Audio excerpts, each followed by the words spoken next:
हरे कृष्णा।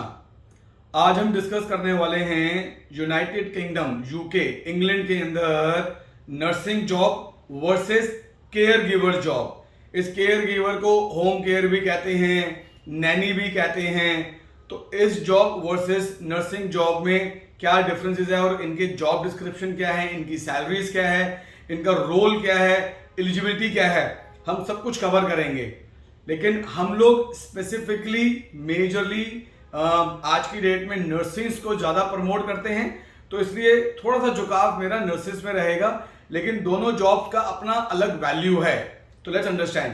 पहला, अगर आपने इंडिया में नर्सिंग करी हुई है, नर्सिंग मतलब मिनिमम 3 साल या उससे ज़्यादा, तो 3 साल जीएनएम या 4 साल बीएससी नर्सिंग, या आपने अपनी कंट्री के अंदर भी कोई भी नर्सिंग प्रोग्राम करा हुआ है, बट अगर वो 3 साल या उससे ज्यादा का है, तो आप यूके में एज अ रजिस्टर्ड नर्स अपनी ही कंट्री से डायरेक्ट नर्सिंग जॉब पे जा सकते हो। पर अगर आपने नर्सिंग का 3 साल का कोई कोर्स नहीं करा हुआ और आपकी सिर्फ इच्छा है कि मैं एक होम केयर में, एक केयर गिवर में, एक नैनी के अंदर जाकर जॉब करूं, जिसके लिए आपके पास कोई प्रोफेशनल डिग्री या सर्टिफिकेशन या डिप्लोमा नहीं है, तब भी आप जा सकते हैं। सो 2 डिफरेंट क्राइटेरिया।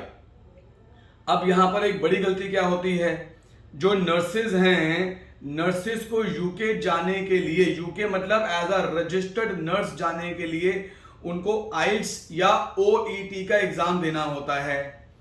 जो नर्सिस को ऐसा लगता है कि हमारे लिए तो ये बहुत बड़ा पहाड़ है, हम ये को नहीं कर सकते, तो जो रजिस्टर्ड नर्स होती हैं, इंडिया की रजिस्टर्ड नर्स, वो अपने आप को केयर गिवर या होम केयर या नैनी की जॉब में यूके चली जाती हैं, जहां पर उनको आइल्स ओईटी के स्कोर कम चाहिए होता है या कुछ केसेस में नहीं चाहिए होता है।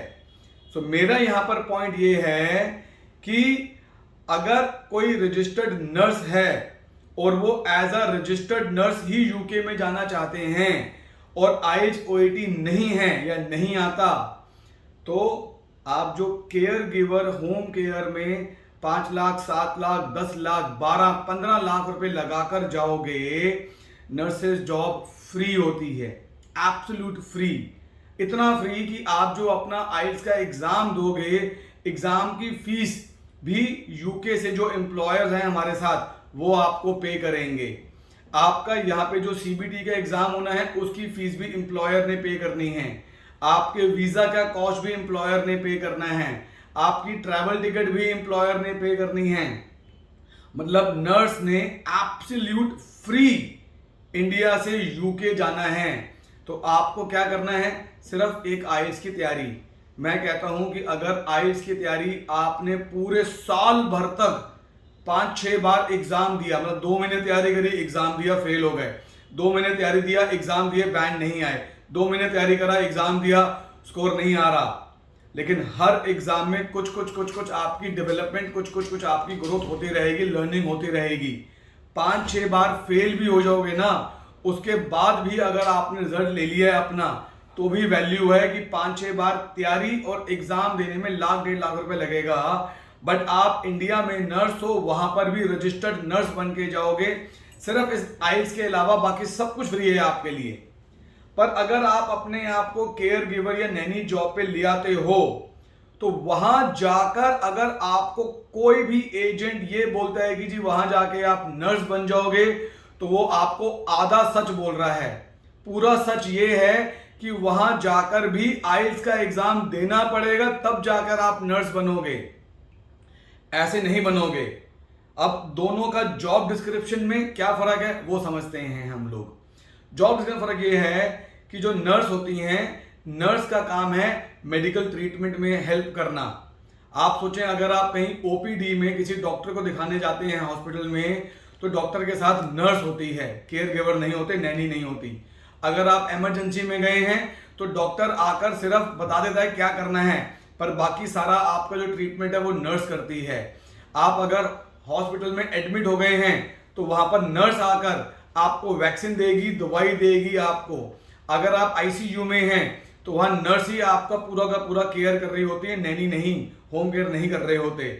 आपका कोई ऑपरेशन है तो डॉक्टर के साथ नर्स होती है। इन एनी केस अगर डॉक्टर अवेलेबल नहीं है और नर्स है तो नर्स एज अ ना डॉक्टर की तरीके से आपको थोड़ा बहुत प्रिस्क्राइब भी कर सकती है कि क्या करना है। तो नर्स एक तरीके से सारा का सारा जो मेडिकेशन का काम है, जो ट्रीटमेंट का सपोर्ट है, वो सब नर्स करती है। होम केयर वाले ने क्या करना है? होम केयर वाले को मेडिकेशन या ट्रीटमेंट से कोई लेना देना नहीं है।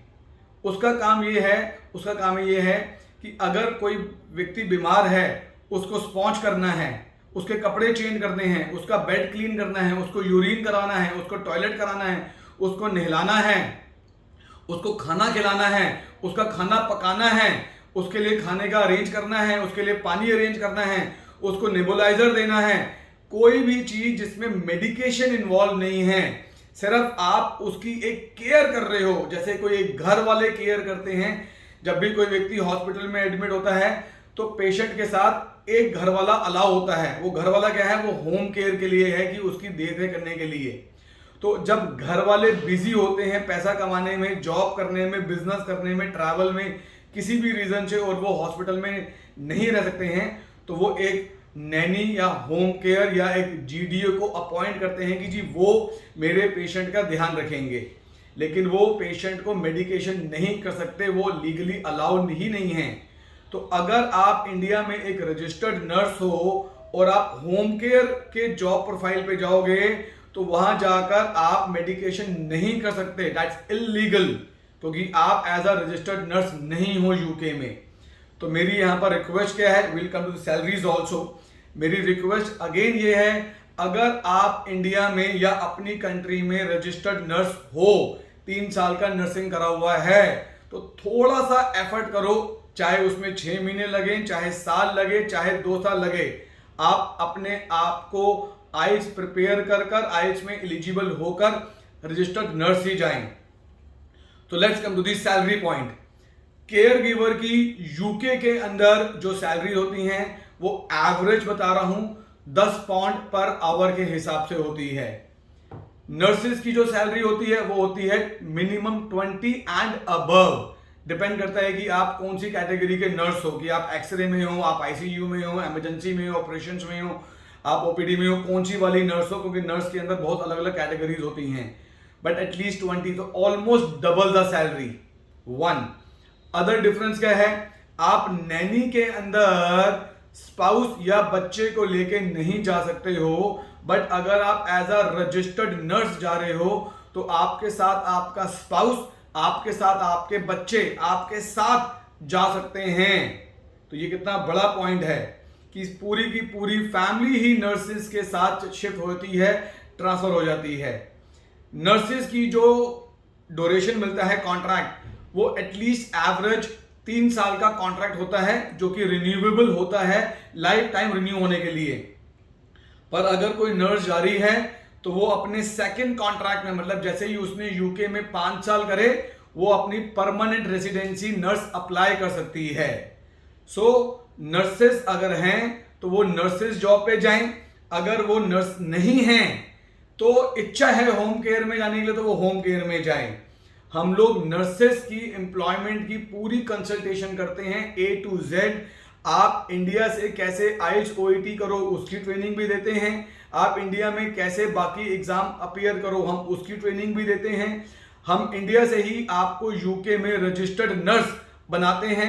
हम इंडिया से ही आपकी नौकरी यूके के अंदर गवर्नमेंट फंडेड जो कंपनी है विच इज NHS, हम उसके थ्रू आपकी वहां पर यूके में जॉब लगवाते हैं। हम ही आपका वीजा फाइलिंग करते हैं, हम ही आपको ट्रैवल कराते हैं, हम ही आपको पोस्ट लैंडिंग के अंदर आपको एयरपोर्ट पिकअप, आपका महीने के लिए अकोमोडेशन, आपकी कंप्लीट सेटलमेंट हम ही करवाते हैं। मतलब अगर आपने सिर्फ इंडिया में नर्सिंग कर ली है या GNM या BSc नर्सिंग, तो आपको इंडिया से यूके विद फैमिली सेटल करने की A to Z complete process हम आपको करके देंगे, जिसका हम लोग आपसे कोई चार्ज नहीं लेते। एब्सोल्यूट फ्री सर्विस है ये वाली। सो आज आई एम श्योर आपको थोड़ी क्लैरिटी हुई होगी कि नर्सिंग और होम केयर जॉब में क्या फर्क है, सैलरीज क्या है, क्राइटेरिया क्या है, बेनिफिट्स क्या हैं और हम लोग क्या करते हैं। अगर आपको नर्सिंग से रिलेटेड कोई भी सर्विस, कोई भी सपोर्ट चाहिए, आप हमारी टीम से बात कर सकते हैं। हमारा ऑफिस नोएडा में है, इंडिया में। आप नर्स चाहे दुबई में है, चाहे यूरोप में है, चाहे इंडिया में है, कहीं पर भी है, we will help you, guide you, support you. मैं Aman Shukla, I am the CEO of this company. Thank you so much. Hare Krishna.